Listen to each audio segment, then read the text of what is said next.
See this little teardrop amethyst? Isn't it so adorable? Oh my goodness. Let's wrap it in 20 gauge silver. Let's take about 2 feet. I'm not gonna do anything fancy. Don't think. We'll take, now this is drilled straight through, which makes it super easy. We're going to bring the stone to the middle of the wire. Put the two ends together to make sure we got the middle. Then we're going to bend it like this and like this. Make a loop at the top. You can wrap it around a pen if you want, or a pencil, or just let the wire just make a loop like that. It works either way. And slowly roll it until you get just the size and the shape you want. And then hold it like this. And you can take your pliers and do this, or just your fingers, and just bend it 180 to lock it in. Boom, it's locked in. Now, we're going to fold this up and fold this down. This is the classic pattern that I do a million times a week, and yet no matter how many times I do it, it's still enjoyable, and I still find it looks great on most stones, and most people like it, and I think I'll never get tired of it. And you guys can steal it for yourself and make all kinds of quick pendants. So see, I bent that over, and then I bent that over, and I crossed them, and now they're just chasing each other across in the same swirl. They're both going counterclockwise like this, around, just chasing each other. Now you can make this is going to turn into a spiral. You can make it tight, or you can make it loose, depending on, you know, how tight you pull it. If you make it loose, you'll have space in between, and it'll look pretty. If you make it tight, it'll look pretty too. It'll just look different. I'm going to leave a little bit of space, so I'm holding it at different places and just trying to get it to spiral just the way I want. And you can go around as many times as you want. That's good enough for me. So I'm going to bend this back out. That's enough times right there. I really only went around about twice.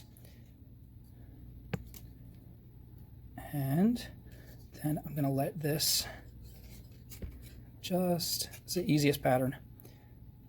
I'm just going to fold this over like this. And then back here, I'm going to cross these just because it holds them in tighter, but try to hold them in the same place so they don't move. Cross them and give them like 2 twists, 1, 2, and then come back around the other side. Check, make sure the wire's still where you want it. If it isn't, you can move it.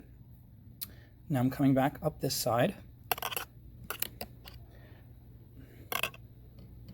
And I'm moving the wire carefully with my fingernails where I want it to be. Now I'm bending each of these up towards the loop at the top, like this. And you can do a little curlicue, or a little bit more if you want, but this is a small teardrop, and it's elegant like this. If we just end it right here, right, like that, just get the right amount of bend in there, and just bring these together like this. Fold it around the back, and then pretend this is a little face at the top, and just start to wrap a scarf around it like that.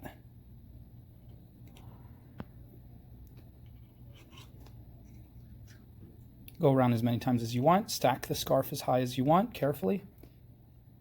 And then when you're finished, and see, I have all this wire left. I didn't even use that much, but a lot of times I run out of wire, so it's good to take extra. And you can always use these to make earrings to match if you want. Give it a little cut right across the top there, and then we'll just tuck these 2 sharp ends into the bowl made by the scarf.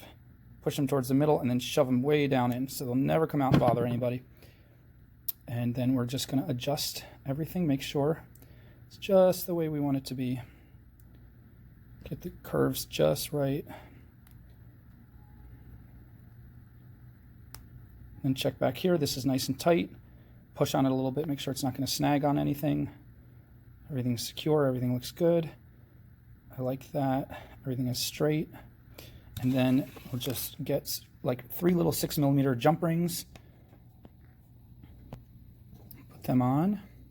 You can always take this and turn it a quarter turn and just put your chain right through it. Whoops. But I feel like the jump rings add like an extra dimension. So instead of turning it a quarter turn, the jump rings create that quarter turn like that. But when you had 3 of them, they kind of mirror the scarf. And it just looks good. Just get a pretty cord or a dainty little silver chain, and you're all done. Always open and close your jump rings sideways like this. Wiggle them, make sure they're really tight. And there you have it. There we go. 18 inches is standard. People who like it up higher on their neck might prefer 16 inches, or people who have a very dainty little neck. But this is going to be 18 unless somebody specifies they want different. I always put the clasp on the right hand side, so if they were to put it on themselves, it would face forward if they put the clasp in the right hand. 9 out of 10 people are right-handed. Unless they specify they're left-handed, then I put the clasp on the other side. If the person is right there, I always ask. And that's pretty much it. Copy this pattern a million times, enjoy it, and it's all yours. Go make millions and millions of dollars, or pounds, or yen, or whatever currency you use, euros. Bye.